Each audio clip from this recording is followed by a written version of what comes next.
belum menikah pun sebetulnya boleh untuk divaksin HPV. Kan berarti karena belum menikah kita nggak perlu screening. Hampir sama kayak COVID gitu ya, Dok. Betul. Kita udah disuntik, Iya.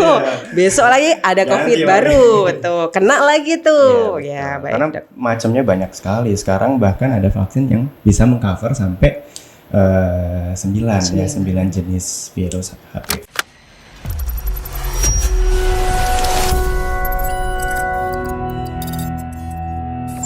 Klik Sehat, langkah besar untuk hidup sehat.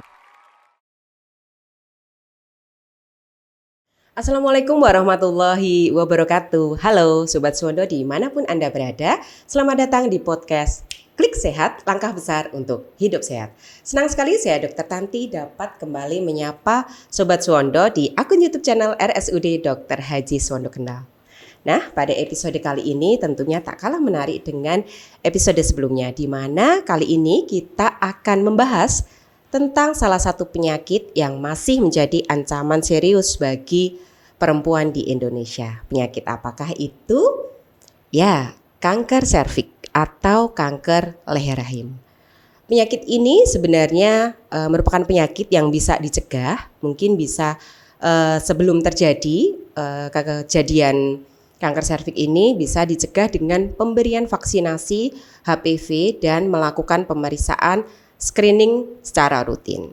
Baik, tentunya di episode kali ini saya tidak sendirian, kita akan membahas lebih dalam terkait dengan pengenalan kanker serviks dan vaksin HPV ini.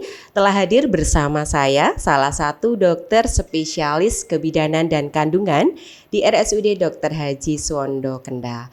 Kita sapa beliau Dr. Arya Adi Nugroho, SPOK FICS. Selamat pagi dokter. Selamat pagi Dr. Tanti. Ya, gimana dok kabarnya pada pagi hari ini? Alhamdulillah sehat. Alhamdulillah sehat. Perempuan Indonesia gimana kabarnya ini dok? Sepertinya baik-baik saja. Oke, semoga selalu sehat juga ya dok ya. Pada pagi hari ini kita akan mengenal tentang kanker serviks ya dok, atau kanker leher rahim. Ya, betul. Nah, sebelum masuk ke apa itu kanker leher rahim, kemudian bagaimana gejalanya, kita akan bertanya dokter. Untuk kanker serviks ini, sebenarnya seberapa penting atau seberapa besar masalah kanker serviks ini di Indonesia, dok? Ya. Baik, Dr. Tanti. Sebetulnya untuk permasalahan kanker serviks di Indonesia ini masih sangat penting ya, karena si kanker serviks ini merupakan salah satu penyakit kanker wanita tertinggi di Indonesia, yaitu setiap tahunnya itu kasusnya banyak sekali, Dr. Tanti. Hampir sekitar 3.600 kasus baru tiap tahun, dan di antaranya 21.000 itu meninggal karena kanker serviks setiap tahunnya. Gitu. Oke. Ya, itu berarti sekitar setiap jam itu wanita meninggal karena kanker serviks. Gitu. Oke, dokter. Jadi bisa dikatakan bahwa bisa menjadi penyebab tertinggi untuk penyakit kanker wanita ya dok ya. Baik, ini dokter Arya ini memang baru sekitar 2 bulan bergabung di RSUD Dr. Haji Suwondo Kendal ini, dan beliau berpraktek di hari Jumat dan hari Sabtu ya dok ya. Betul. Baik, ini kita lanjutkan lagi ya dok, membahas yang lebih dalam dokter. Mungkin orang mengenalnya dengan bahasa CA serviks atau mungkin kanker serviks ya. Nah itu sebenarnya apa dok? Ya. Jadi kanker serviks atau kanker leher rahim, kita sebutnya leher rahim karena dia memang di bagian rahim paling bawah, dia antara vagina dengan rahim. Nah di situ kenapa disebut kanker serviks? Kenapa bisa terjadi kanker serviks? Jadi sebetulnya rahim seorang wanita itu didesain sama Tuhan tuh dengan sedemikian rupa gitu. Nah kanker serviks itu kan mengenai leher rahim. Nah di situ terjadi perubahan abnormal. Jadi pembelahan sel yang tidak normal di daerah mulut rahim atau leher rahim itu yang menyebabkan bertahun-tahun akan menyebabkan jadinya kanker serviks. Oke dokter, jadi perjalanannya lumayan panjang sebenarnya ya dok ya. Tidak langsung kena gitu ya dok ya. Nah baik dokter, apa yang menyebabkan ataupun penyebabnya itu apa dok dari kanker serviks ini? Yang perlu diketahui yaitu kanker serviks itu hampir 90% itu karena virus, yaitu virusnya itu namanya HPV atau Human Papillomavirus gitu. Nah, virus ini itu bisa dicegah sebetulnya gitu, yaitu dengan pemberian vaksin tadi, namanya vaksin HPV. Oke, gitu. dokter. Nah, HPV ini sendiri itu apa, dok? Ya. Mungkin masyarakat biar lebih paham ya, dok. Ya, baik. Memang sebetulnya virus HPV ini semua wanita yang pernah melakukan hubungan seksual itu pasti akan terpapar gitu. Oke. Ya. Jadi ada beberapa tipe sebetulnya, ada yang low risk, ada yang high risk. Biasanya yang terkenal yang high risk itu yang tipe 16 dan 18. Oke, Gitu. untuk low risk itu resiko rendah. Ya, betul. Kemudian Ya, kalau high risk resiko tinggi untuk tinggi. menyebabkan kanker serviks. Oke, Gitu. ini juga di studio juga ada perempuan yang mungkin sudah menikah, bisa dijadikan ini ya, dok ya, nanti untuk Boleh, informasi mungkin ke tetangga, kemudian Betul. ke keluarga ya, dan juga laki-laki juga bisa menyimak video ini hingga akhir ya, dok ya, karena mungkin Betul. nanti untuk istrinya Ya. atau mungkin untuk keluarganya juga ya, dok ya. Jadi memang bisa disimak baik perempuan ataupun laki-laki, walaupun kita sedang membahas tentang kesehatan reproduksi wanita ya, dok ya. Baik dokter, kita sudah mengetahui apa itu kanker serviks, kemudian penyebabnya, lalu resiko atau faktor resiko Faktor apa resikonya, saja, iya. dokter? Nggih. Ya, jadi untuk faktor risiko terkena kanker serviks itu yang pertama adalah berhubungan seksual terlalu dini. Oke, gitu. terlalu Biasanya- dini itu usia. Iya, usianya Oke. terlalu dini gitu. Mungkin kan idealnya kita menikah di 20 tahunan ke atas gitu, tapi 17 tahun sudah berhubungan seksual. Nah, itu Oke. bisa kontak seksual terlalu dini itu bisa menyebabkan kanker serviks gitu. Karena meningkatkan salah satunya itu terjadi infeksi HPV itu. Oke, Kemudian yang kedua adalah multi partner gitu. Multi partner, bergonta-ganti. Bergonta-ganti pasangan. Iya, Jadi- jangan ya, Dik ya, Jangan, bergonta-ganti ya, Betul. pasangan. Betul. Oke. Betul. Gitu. Kemudian bisa yang lainnya mungkin imunitas yang menurun. Kekebalan tubuh ya, Betul, dok. imunitas menurun kayak pasien-pasien dengan HIV, terus kemudian pasien TB, kemudian merokok.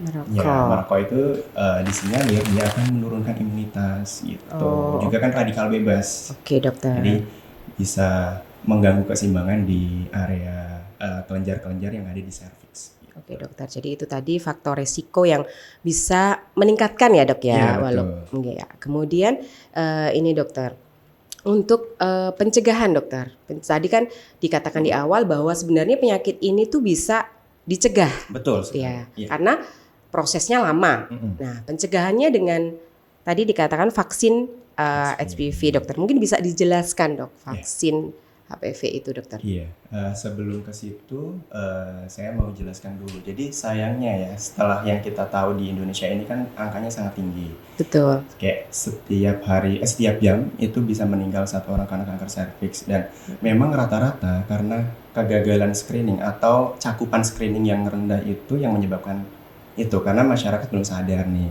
pentingnya screening dari deteksi dini kanker serviks. Oke, gitu. dokter. Jadi kalau kita jumpai di beberapa rumah sakit tipe A seperti yang saya ketahui di RSCM, itu 70% pasien itu datang dengan stadium lanjut gitu. Kan sangat Oke. disayangkan. Padahal stadium lanjut itu dia justru lebih kompleks untuk pengobatannya. Biayanya pun juga gitu. Mahal. Iya gitu. Oke. Harus kemoterapi, radioterapi, demikian, dan harus kontrol rutin gitu. Padahal kalau dia mau screening, mau deteksi dini seperti ya simple ya di puskesmas itu semua sudah menyediakan atau melayani pemeriksaan IVA test gitu. Jadi ya ayolah untuk masyarakat Kendal ya kita himbau ya untuk jangan takut untuk periksa serviksnya. test. Oke, gitu. dok. Baik dokter, nyambung dulu nih dok Iya, tentang betul. IVA test ya, dok. Ternyata juga di program nasional seperti cek kesehatan gratis di puskesmas ataupun sekarang ini adalah sinkronisasi dari programnya Bapak Gubernur Jawa Tengah, yaitu Bapak Ahmad Lutfi ya. Itu ada program spelling atau dokter spesialis keliling, dan ternyata di situ juga ada pemeriksaan IVA ya, dia akomodir untuk pemeriksaan IVA. Jadi itu bisa menjadi salah satu screening atau deteksi dini ya, dok. Iya betul sekali. Betul, IVA oke. itu tidak kalah penting dari pap smear gitu. Jadi jangan kayak harus pap smear gitu. Tapi kalau misalkan termudah, termurah, tervisible yang bisa kita lakukan, bahkan bidan juga bisa menjadi perpanjangan tangan dokter kandungan, itu adalah IVA test. IVA test, gitu. baik dok. Ketika perempuan dilakukan IVA test dok, itu sudah bisa ibaratnya mendiagnosis tuh kalau si pasien ini CA serviks atau kanker serviks itu bisa dok? Sebetulnya IVA itu kan alat deteksi dini, jadi dia tools buat ini untuk menyatakan dia lesi prakanker atau tidak. Oke. Cuman kalau kita sudah periksa, kita melihat kan secara visual ya, IVA itu inspeksi visual kan. Secara ini penglihatan ya dok, secara dilihat penglihatan gitu, visual. langsung mulut rahimnya dengan alat spekulum namanya, yang kayak bentuknya kayak Cocok cocok bebek bebek itu. Nah, kita tampilkan serviksnya. Kalau memang tampilannya udah mencurigakan suatu kanker, dia akan berdungkul-dungkul dia bentuknya kayak bunga kol itu, dokter. Jadi merapuh, mudah berdarah gitu. Itu udah bisa kita yakin ini apalagi kalau bukan kanker serviks. Tapi kalau misalkan tampilannya sebetulnya mulus, tapi ketika kita periksa IVA test terus muncul lesi putih yang mencurigakan, itu kita bisa diagnosisnya dengan lesi prakanker dulu gitu. Belum naik, nanti naiknya dengan biopsi gitu, karena diagnosis kanker tuh diagnosis pastinya kan kita dengan patologi anatomi. Oke dok, jadi minimal kan ada ibaratnya kayak rambu-rambu Iya, lalu lintas betul. gitu ya dok. Dokter, sebelum melanjut ke pencegahan dan vaksin tadi, gejala yang sering muncul atau yang sering dialami ketika perempuan ini CA serviks atau kanker serviks pada tahap lesi prakanker atau ternyata sudah masuk ke stadium 4 itu apa dok yang sering muncul dokter? Paling sering biasanya keputihannya itu terus-terusan berbau, terus udah diobatin, dibersihkan, tapi tetap muncul keputihannya gitu. Bahkan bisa keputihan yang bercampur darah gitu. Gitu. Kemudian yang biasanya patognomonik, yang tanda klinis yang paling sering yang ini pasti sudah advance nih gitu.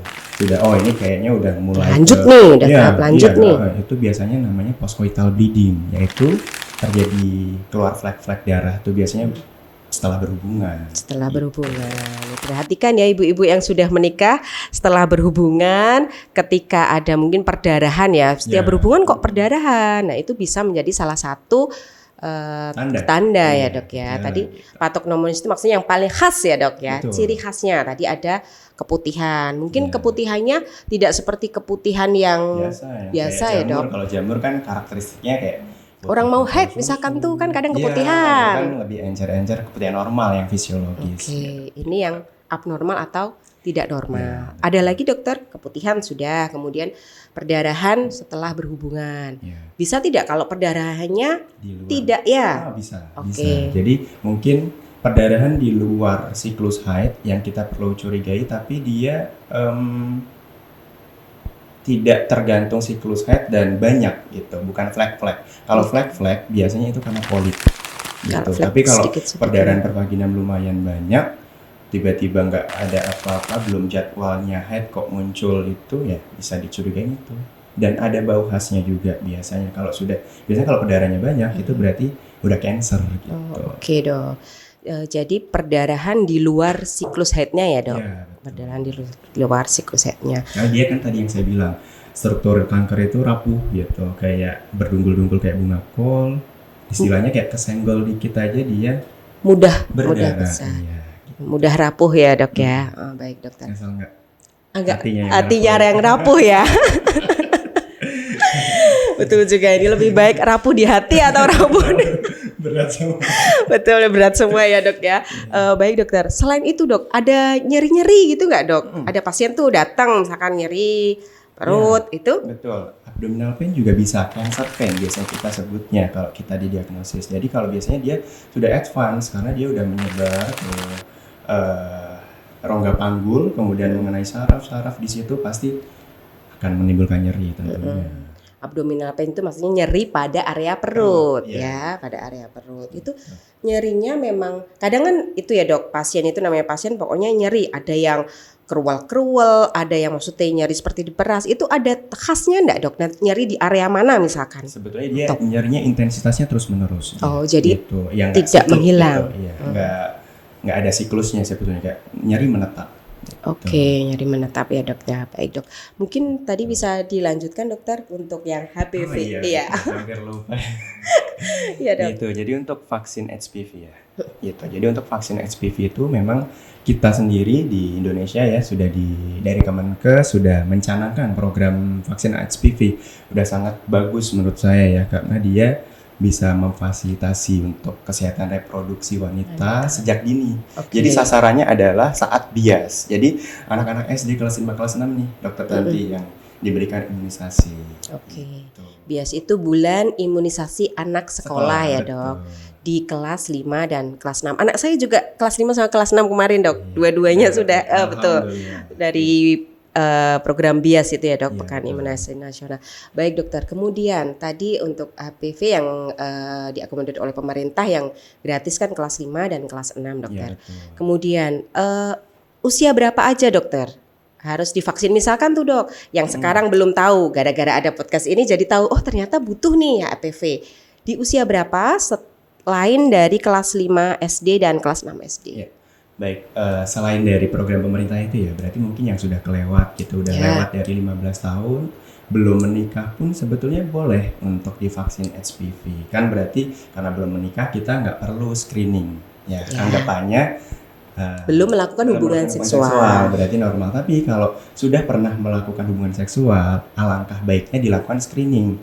Screening itu tidak wajib untuk dilakukan sebelum vaksinasi, tapi mereka saling melengkapi. Gitu. Oke. Dengan screening dan vaksinasi, insya Allah bisa mencegah kanker serviks Bisa itu. mencegah kanker serviks. Baik dokter. Jadi walaupun sudah terlewat, misalkan kan terlewat dari usia lebih dari 15 tahun masih bisa vaksin ya dok. Kemudian untuk dosisnya dokter, kalau untuk tadi kelas 5 sama kelas 6 kan berarti 2 dosis tuh dok. Ya, betul. Kalau yang sudah dewasa berapa dosis? Sama enggak? 3 dosis biasanya kita berikan. 3 dosis dengan jarak berapa tahun? Biasanya kita 0, 1 sama 6, per 3 bulan. Berarti 0 dulu, kemudian selangnya 1 1 bulan kemudian vaksin kemudian, lagi. ya, kemudian 3 bulan lagi. 3 bulan lagi vaksin lagi. Kalau misalnya itu dok kan kalau yang dewasa sudah tidak ada tuh di program BIAS kan Betul. harus mengeluarkan uang ya dok ya. Nah itu ketika tidak sesuai dengan jadwalnya misalkan di 0 nanti mau vaksin lagi di 3 bulan lagi itu bagaimana dok? Apakah masih dikatakan efektif atau kurang efektif? Sebetulnya kalau dari penelitian ya, vaksin itu mending diberikan daripada tidak sama sekali gitu. Karena kita tidak tahu. Sekalipun pasiennya itu sebetulnya mungkin sudah pernah pap smear ya, terus udah dicek HPV DNA. Jadi sekarang itu udah canggih juga. Kita bisa mengetahui jenis virusnya juga gitu. Ada yang tipe yang tadi saya bilang 16, 18, 11, kemudian 16. Terus itu kita walaupun ini udah terkena nih ternyata gitu, mungkin tipe 16 gitu yang high risk. Kan vaksin itu masih tetap bermanfaat. Jadi buat nutupin infeksi HPV yang lain. Oke, karena nggak tahu kena tipenya yang mana ya dok Iya, ya. betul. Hampir Jadi, sama kayak COVID gitu ya dok. Betul. Kita udah Strainnya disuntik, banyak. tuh Iya. besok lagi ada Ganti COVID lagi. baru, tuh kena lagi tuh. Iya, Ya betul. baik Karena dok. macamnya banyak sekali. Sekarang bahkan ada vaksin yang bisa mengcover sampai 9 jenis virus HPV. Ini si virus pintar juga ya dok, bisa bermutasi ya dok ya. Itu dia. Bisa berubah. Bikin kita pusing. Pusing, betul dokter.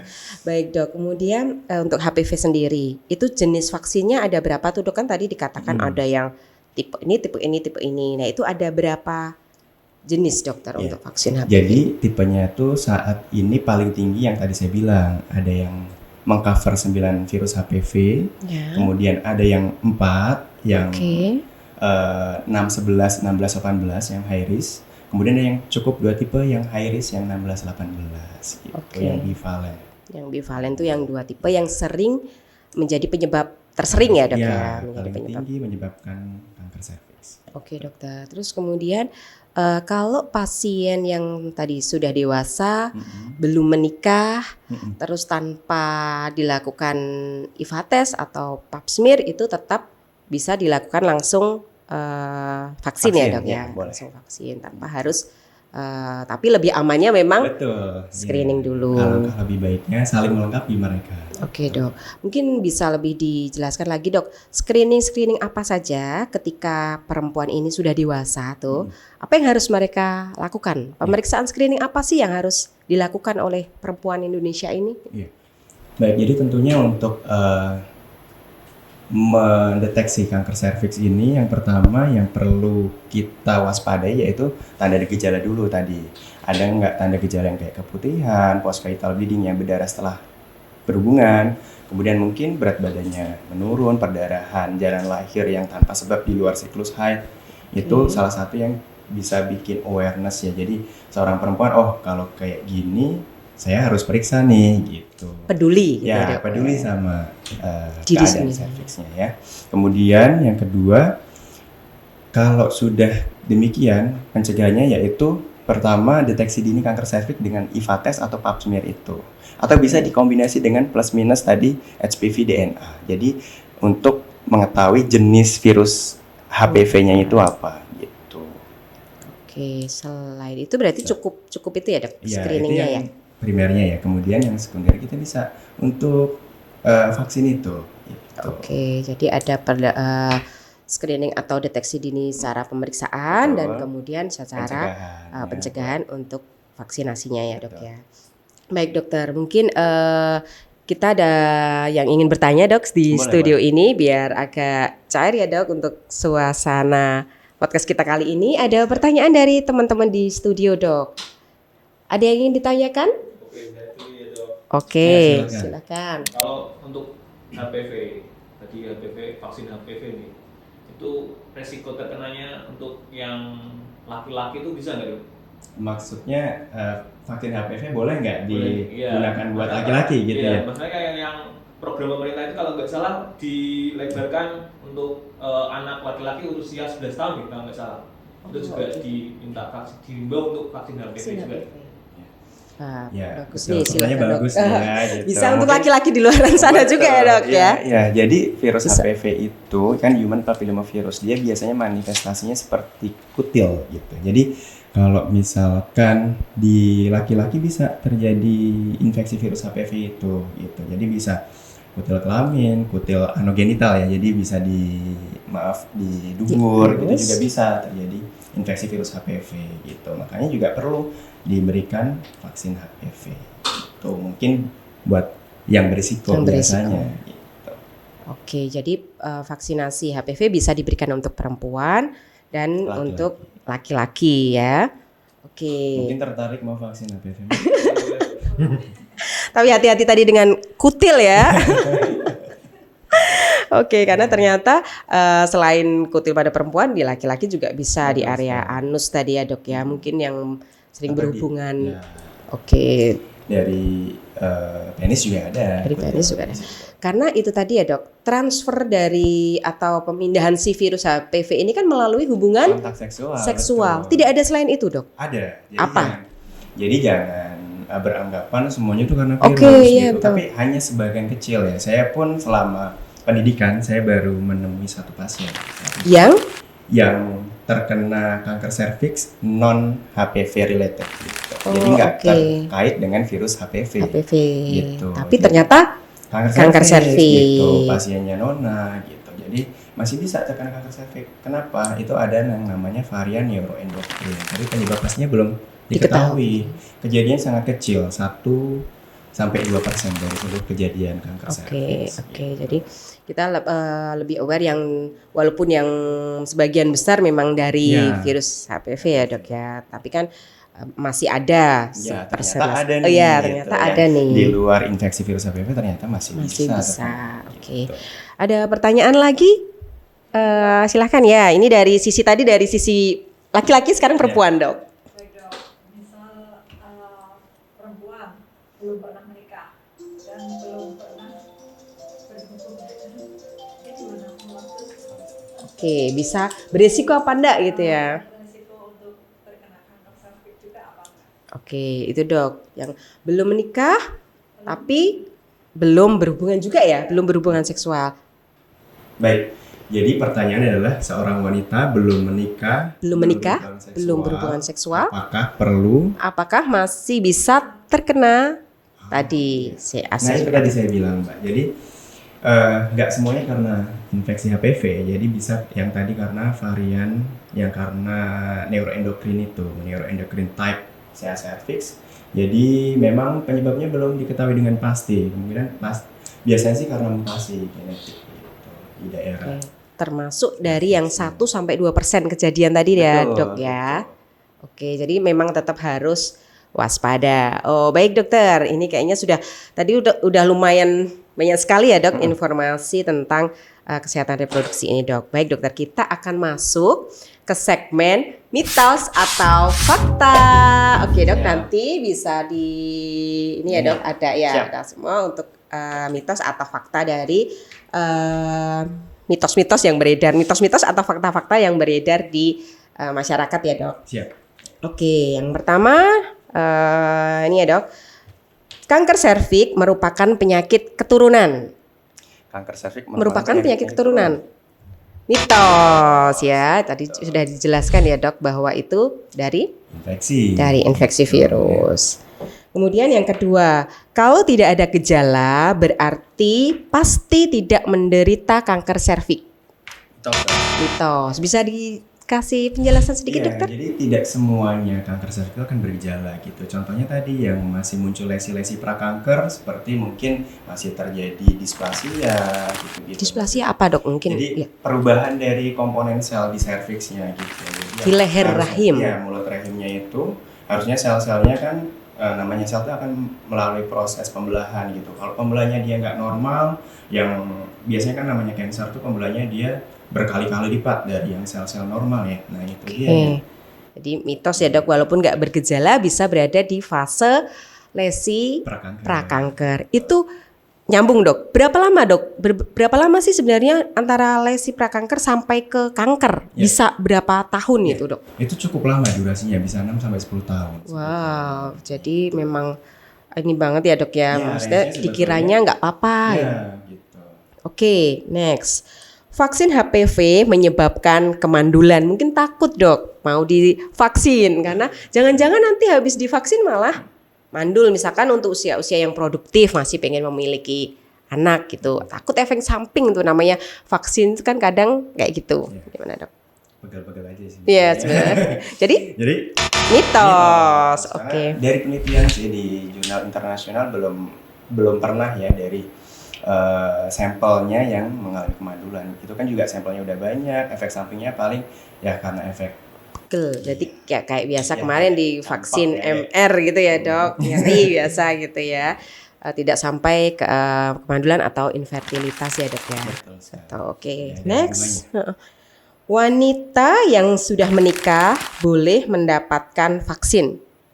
Fakta. Fakta banget. Fakta banget tadi sudah dijelaskan ya. Jadi usia reproduktif baik udah menikah atau belum menikah, udah berhubungan belum berhubungan, silahkan sayangi serviks Serviknya. Anda. Oke, next. Kalau sudah vaksin tidak perlu pap smear lagi. Mitos. Karena screening itu wajib tetap rutin dilakukan. Kalau normal kita bisa screening per 5 tahun. Oke, Gitu. berarti walaupun sudah vaksin tuh kadang, wah aku udah vaksin kok, Udah aman ya udah aman nih. overconfidence gitu ya. Itu tiap 5 tahun dok? Iya, kalau Sap- hasilnya normal. Kalau hasilnya normal 5 tahun, maksimal ada batas maksimalnya dok? Dok, misalkan umur 60 tuh kayaknya udah deh, 50 udah deh, misalkan itu. Ya, Ada batasan tergantung faktor risiko sebetulnya. Ya. Oke. Kita lihat lagi kembali ke faktor risiko. Kalau memang kok sekiranya tidak ada faktor risiko ke arah situ atau tanda gejala yang tadi saya sebutkan, ya sebetulnya tidak perlu. Tapi baiknya kalau memang ya kita nggak tahu semua namanya Oke. proses perjalanan penyakit, baiknya screening itu sangat penting. Screening lagi, Gitu. apalagi tadi ada IVA yang gratis ya dok ya, Iya, bisa betul. dimanfaatkan. Di-cover sama pemerintah. Ya, gitu. oke. Next, yang terakhir, CA cervix ditemukan sejak dini, peluang sembuhnya akan meningkat, dok. Fakta. Fakta dong, Oke. ya. Jadi semakin dini ditemukan, mungkin masih stadium 1 atau masih tahap lesi prakanker, kita bisa lakukan intervensi lebih dini gitu. Kalau cuma lesi prakanker kita bisa mungkin melakukan terapi ablasi di daerah serviknya di mulut rahimnya saja gitu, nggak sampai harus angkat rahim, Oke. nggak sampai harus kemoterapi atau bahkan Radioterapi, radioterapi. karena itu memang panjang bertahun-tahun ya dok ya. Betul. Baik, ini terima kasih sekali Dokter Arya. Kita sudah cukup banyak membahas tentang mengenal tentang kanker serviks dan ajakan untuk vaksin HPV ya dok ya. Betul. Terima kasih sekali atas waktunya, kemudian juga atas ilmu dan edukasi yang sangat bermanfaat ya bagi perempuan pada khususnya ya, walaupun tadi laki-laki bisa. Mungkin closing statement dokter, pesan-pesan untuk perempuan di Indonesia pada umumnya dan perempuan di wilayah Kendal tentunya dok. Ya. Silakan dok. Baik, jadi buat seluruh perempuan di Indonesia, khususnya di lingkungan Kabupaten Kendal ya, Sobat Suwondo sekalian. Yang pertama adalah sayangi serviks Anda, lakukan deteksi dini, kemudian vaksinasi HPV, dan selalu jaga kebersihan area reproduksi Anda. Oke, tadi ya untuk pesan-pesan dari Dokter Arya. Baik, Sobat Suwondo, jangan lupa untuk selalu mengikuti akun YouTube channel RSUD Dr. Haji Suwondo Kendal karena akan ada informasi kesehatan menarik di akun YouTube tersebut. Dan jangan lupa untuk like, komen, dan subscribe, dan jangan lupa bunyikan notifikasi lonceng di akun YouTube channel RSUD Dr. Haji Suwondo Kendal. Nah, pada episode kali ini semoga tadi harapan kita dengan adanya podcast ini bisa menyadarkan masyarakat, khususnya tadi bagi perempuan, untuk lebih aware atau peduli sebelum terjadi kejadian kanker serviks dan bisa melakukan pemeriksaan secara rutin dan juga pelaksanaan dari vaksin HPV. Begitu ya dok ya. Mungkin usai sudah untuk podcast pada episode kali ini. Kita jumpa kembali di podcast selanjutnya. Saya Dr. Tanti dan Arya. Dr. Arya izin pamit undur diri. Salam sehat selalu. Wassalamualaikum warahmatullahi wabarakatuh. Bye bye.